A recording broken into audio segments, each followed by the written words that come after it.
سرکستہ اور اس کے نوع میں عامل و حکمران تھے۔ شہر سرکستہ جبل البرطات کے جنوبی دامن میں تھا۔ ان دونوں نے خلیفہ مہدی عباسی سے خط و خطابت کی۔ خلیفہ مہدی بڑا نیک اور با خدا خلیفہ تھا، مگر یہ انسانی فطرت کا تقاضا تھا کہ اس کو بنو امیہ سے نفرت اور عبد الرحمن کے اندلس میں برسر متحد ہونے سے ملال تھا۔ دربار خلاف بغداد سے ان لوگوں کی ہمت افزائی ہوئی اور ان دونوں نے فرانس کے بادشاہ شارلمین سے خط و خطابت کر کے اس کو ملک اندلس پر حملہ کرنے کی ترغیب دی، اور یہ بھی بتایا کہ خلیفہ المسلمین مہدی عباسی جو تمام عالم اسلام کے دینی اور دینوی پیشوا ہیں، ان کا بھی یہی منشا ہے کہ عبد الرحمن اور اس کی حکومت کو مٹا دیا جائے۔ لہذا اور اکثر مسلمان اندلس آپ کے شریک حال اور ہر طرح معاون مددگار ہوں۔ شارلمین کے لیے اس سے بڑھ کر کوئی زرعی موقع اندلس کی فتح کرنا ہو سکتا تھا، اور اندلس کی فتح سے بڑھ کر کوئی دوسرا کارنامہ اس کے شہرت اور عظمت کے لیے ممکن نہ تھا، مگر وہ صوبہ اربونیا اور شہر ناربون کے مٹھی پر بے یار و مددگار مسلمانوں کی ہمت اور استقلال اور شجاعت اور بہادری سے خوب واقف تھا۔ اس لیے اس نے اندلس پر حملہ کرنے میں اجلت اور شتاب زدگی سے کام نہیں لیا، بلکہ اچھی طرح اپنی فوجی تیاری کی اور ساتھ ہی اندلس کے ان باغیوں اور غداروں سے خط و خطابت جاری رکھی، ہر قسم کے واقفیت پہم پہنچائی۔ اس سلسلے میں مناسب سمجھا گیا کہ اندلس کے سابق امیر یوسف فیری کے بیٹے ابو السعود کو، جو قرطبہ کے متصل ایک قلعہ میں نظر بند ہے، آزاد کرایا جائے، تاکہ اس کی وجہ سے مسلمانوں نے اندلس کی توجہ امیر عبد الرحمن کے مخالفت میں زیادہ کام آ سکے۔ ابو الاسود کی رہائی کا حال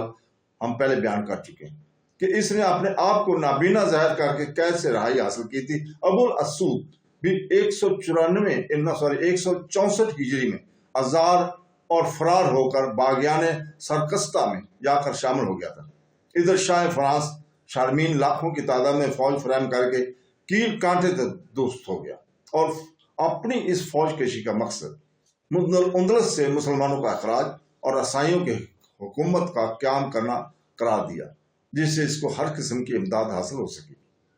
عیسائیوں میں امیر عبد الرحمن کے خلاف بڑا جوش و خروش پیدا ہو گیا۔ شارلمین نے خود حملہ کرنے سے پہلے باغیان سرکستہ کو علم بغاوت بلند کیا۔ امیر عبد الرحمن کے لیے سب سے زیادہ نازک اور خطرناک موقع تھا کہ اس کی بربادی کے لیے دربار بغداد کا اخلاقی اثر مسلمانوں نے اندلس کے عظیم ترین سازش اور بغاوت اور عیسائیوں کی عظیم و شان فوجی تیاریاں سب متحد و متفق تھیں، اور عبد الرحمن اس خطرے کو پوری کفیت سے ناواقف اور بے خبر تھا۔ امیر عبد الرحمن نے اپنے ایک سپہ سالار سالبہ بن عبید کو سرکستہ کے باغیوں کی سرکوبی کے لیے روانہ کیا۔ متعدد لڑائیاں ہونے کے بعد سالبہ کو اسلام بن یقظان نے گرفتار کر لیا، اور اس بات کے ثبوت میں کہ ہم کس قدر طاقتور آپ کے ہوا خواہاں ہیں، سالبہ کو شارلمین کے پاس بھجوا دیا۔ سالبہ کی گرفتاری کے بعد اس کی بقیت الصف فوج بھاگ گئی اور قطبہ میں عبد الرحمن کے پاس پہنچی، اور باغیوں کی قوت اور طاقت نے اس کو متا کیا۔ سالبہ کی گرفتاری کے بعد ہی شاہ فرانس، جو اپنی لاداداد فوج لیے ہوئے جبل البرطات کے اس طرف جنوبی فرانس میں پڑا ہوا تھا، روانہ ہوا۔ فوج اس قدر زیادہ تھی کہ جبل البرطات کا ایک درہ میں ہو کر نہیں گزر سکتی تھی، لہذا اس کے دو حصے کیے گئے، اور پہاڑ کے دو مختلف راستوں سے عبور کر کے شہر سرکستہ کی فصیل کے نیچے دونوں طرف آ کر جمع ہو گئے۔ اس عیسائی لشکر کی کثرت اور اندلس سے اسلامی اثر کے محبوب کر دینے کی شہرت جب سرکستہ کے مسلمانوں نے سنی تو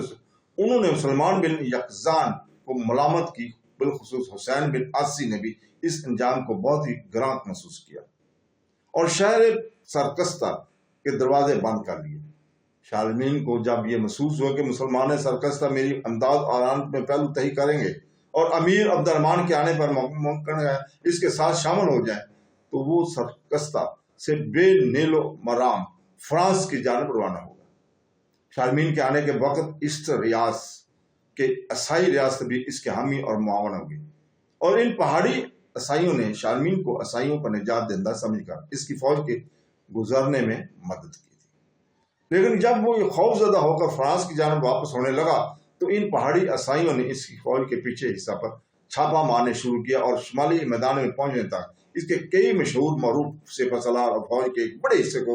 قتل کر دیا۔ ان پہاڑی عیسائیوں نے جو پہاڑوں کے اندر خود مختارانہ زندگی بسر کر رہے تھے اور طاقت کو دم بدم بڑھا رہے تھے، شارمین کو اس بات کی سزا دی کہ وہ کیوں مسلمانوں سے ڈر کر واپس ہوا ہے۔ اس طرح شارمین واپس ہوا اور اس کو حسین بن عاصی سلمان بن یکزان نے قتل کر کے خود سرکستہ کی حکومت باغی افواج کی قیادت اپنے ہاتھ میں لے لی۔ اس کے بعد ہی امیر عبد الرحمن بھی قرطبہ سے فوجیں لیے ہوئے سرکست کے سامنے آ پہنچا اور فوراً سرکست پر محاصرہ ڈال دیا۔ حسین بن عاصی نے اظہار اطاعت اور صلح کی درخواست کی۔ امیر عبد الرحمن نے اس کی یہ درخواست منظور کر لی، سرکستہ سے فارغ ہو گیا۔ امیر عبد الرحمن نے شاہ فرانس کے اندلس کی طرف آنے کی جواب میں فرانس کا قصد کیا اور پہاڑی دوروں کو بآسانی عبور کر کے فرانس کے میدان میں پہنچ گیا۔ اس موقع پر اسٹریاس والے عیسائی اپنے پہاڑوں کے گوشوں میں چھپے اور سہمے ہوئے بیٹھے رہے اور انہوں نے اس کو بہت غنیمت سمجھا کہ امیر عبد الرحمن ہماری طرف ملکفت ہی نہ ہو، جیسے کہ پہلے ہم کوئی امیران کی طرف نہ ہوا تھا۔ حالانکہ اس مرتبہ پہاڑی عیسائیوں نے، جن کو پہاڑی قزاق سمجھا جاتا تھا، شارمین کے بہت ساتھ سامان لوٹ لیا تھا اور اس کی فوج کو نقصان پہنچایا تھا۔ اس لیے امیر عبد الرحمن نے ان کی طرف متوجہ ہونے یا ان کو نقصان پہنچانے مطلق خیال نہیں کیا، بلکہ ان کے وجود کو جو اندلس کے شاہی لشکر کے لیے اب تک موجب تقریب نہ ہوا تھا غنیمت سمجھا۔ فرانس کے میدان میں پہنچ کر امیر عبد الرحمن نے فرانس کے نصف جنوبی حصے کو خوب تاخت و تاراج کیا، بہت سے قلعوں کو مسمار کر ڈالے، بہت سے شہروں کو پناہیں ٹھا دیں اور نہایت عجلت کے ساتھ بہت بڑے بڑے رقبے میں طاقت و تاراج کر کے واپس چلا آیا۔ شارمین فرانس کی شمالی حدود کی طرف بھاگا تھا، وہ اپنے ملک کے اس جنوبی حصے کو حریف کی تاراج سے متعلق نہ بچا سکا۔ امیر عبد الرحمن فرانس میں زیادہ دنوں نہیں ٹھہر سکتا تھا، کیونکہ اسے کس کو اپنے ملک کا حال معلوم ہوتا کہ وہاں بغاوت اور سرکشی کا کس قدر سامان موجود ہے۔ لہذا وہ فوراً ہی ملک فرانس سے واپس چلا آیا اور قرطبہ میں پہنچ کر مشکل سے چند مہینے گزرے ہوں گے کہ 165 ہجری میں سرکستہ سے حسین بن عاصی کی باغی ہونے کی خبر آئی۔ عبد الرحمن نے غالب بن تماتنا بن علقمہ کو اس بغاوت کے فروغ کرنے کے لیے روانہ کیا۔ غالب اور حسین میں تقریباً 1 سال تک لڑائیوں کا سلسلہ جاری رہا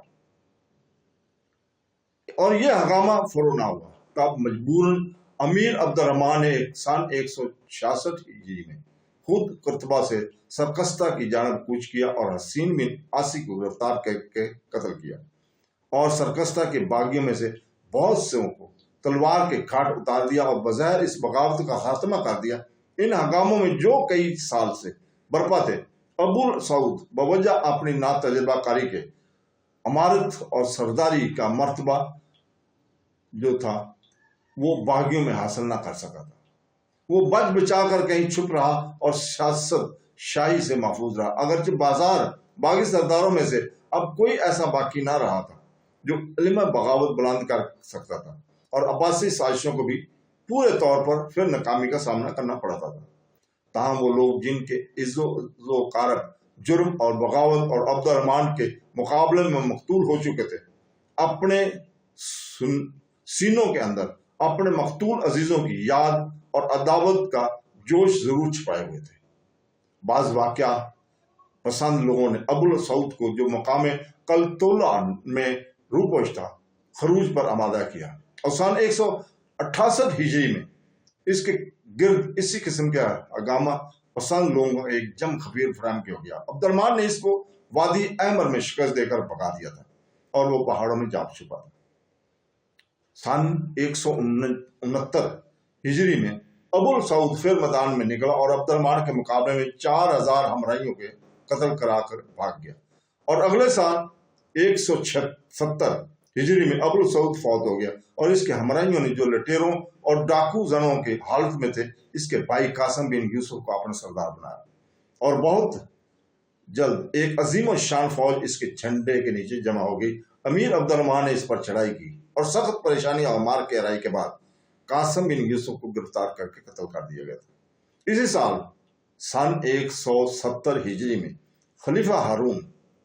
رشید تخت نشین ہوا۔ شارمین امیر عبد الرحمن کے عملوں سے محفوظ رہنے کے لیے امیر عبد الرحمن کی خدمت میں صلح کی درخواست کی اور اپنی بیٹی کی شادی اس سے کرنی چاہیے۔ امیر عبد الرحمن نے شارمین کی درخواست صلح تو منظور کر لی، مگر اس کی بیٹی کو اپنے محل سرا میں داخل کرنے سے شکریہ کے ساتھ انکار کر دیا۔ شارمین کی بیٹی حسن و جمال میں بے نظیر اور شرح آفاق تھی۔ امیر عبد الرحمن نے اس کو اپنی بیوی بنانے سے غالباً اس لیے انکار کر دیا ہوگا کہ جس طرح شاہ لرزی کی بیوی نے امیر عبد العزیز کی حرم سرا میں داخل ہو کر حکومت اسلامی کو نقصان پہنچایا تھا، کہیں یہ شہزادی بھی عیسائی شہزادی بھی حرم سرا میں داخل ہو کر موجب خطر ثابت نہ ہو۔ امیر عبد الرحمن کی عمر بھی اب 57 برس کے قریب تھی۔ اس عمر میں نئی شادیاں کرنے کا شوق عبد الرحمن جیسے ملک گیر اور ملک دار اور مصروف اور القار سلطان کو نہیں ہو سکتا تھا، اور ممکن ہے کہ بعض مورخین کا یہ خیال بھی صحیح ہو کہ عبد الرحمن کی اس جنگ میں سرکستہ کے موقع پر ایک ایسا زخم لگا تھا کہ وہ عورت کی مقاربت کے قابل نہ رہا تھا، جو اس کو زخم آیا تھا ران میں۔ بہرحال عبد الرحمن نے شارمین کی خطا معاف کر دی اور اس سے صلح کر لی، لیکن شارمین کو یہ نجومی علم تھا کہ خلیفہ بغداد عبد الرحمن کا دشمن ہے، اس لیے باوجود اس کے کہ اس کو خلیفہ بغداد سے کسی امداد کی توقع نہیں ہو سکتی تھی، تاہم وہ یہ ضرور جانتا تھا کہ خلیفہ بغداد عبد الرحمن کے ساتھ فوجی مہم بھیج سکتا ہے، لہذا اس نے بغداد کے نئے خلیفہ ہارون رشید کی خدمت میں ایک سفارت روانہ کی کر کے تعلقات پیدا کرنا چاہے۔ ان دوستانہ تعلقات کے پیدا ہو جانے کے اس کو اس لیے بھی توقع تھی کہ وہ اس سے پہلے ہارون رشید کے باپ مہدی کی منشا کے موافق ایک مرتبہ اندلس میں فوج لے کر جا چکا تھا اور اس بات کو جانتا تھا کہ ہارون رشید ضرور میری دوستی کے لیے محبت کا ہاتھ بڑھائے گا۔ چنانچہ شارمین کا خیال صحیح ثابت ہوا اور اس خلیفہ ہارون رشید نے شارمین کے سفیروں کی بڑی آوبھگت کی اور ایک گھڑی شارمین کے پاس ہدیہ تن بھجوائی۔ شارمین کے تعلقات اپنے پڑوسیوں یعنی یورپ کے عیسائی بادشاہوں سے زیادہ گہرے نہ تھے۔ اگر وہ ایسا ہی صلح جو اور الفت اور پرست ہوتا تو سب سے پہلے یورپ کے عیسائی سلاطین سے محبت اور دوستی کے تعلقات ہی بڑھاتا، لیکن اتنے دور دراز یعنی بغداد میں سفارتکار بھیجنے سے اس کی غرض صرف یہ تھی کہ کسی طرح اندلس کی اسلامی سلطنت کے خلاف کوئی تدبر کارگر ہو سکے۔ اسی طرح ہارون رشید نے بھی شارمین سے دوستی کے تعلقات پیدا کرنے میں سلطنت کی مخالفت مد نظر رکھی تھی، مگر ان دونوں کے مقاصد پورے نہ ہوئے اور عبد الرحمن یا اس کی اولاد کو نہ ہارون رشید کوئی نقصان پہنچا سکا اور نہ شارمین سے کچھ ہو سکا۔ تو دوستو، بہنوں بھائیو بزرگوں، اجازت چاہتے ہیں کل تک کے لیے۔ اللہ حافظ۔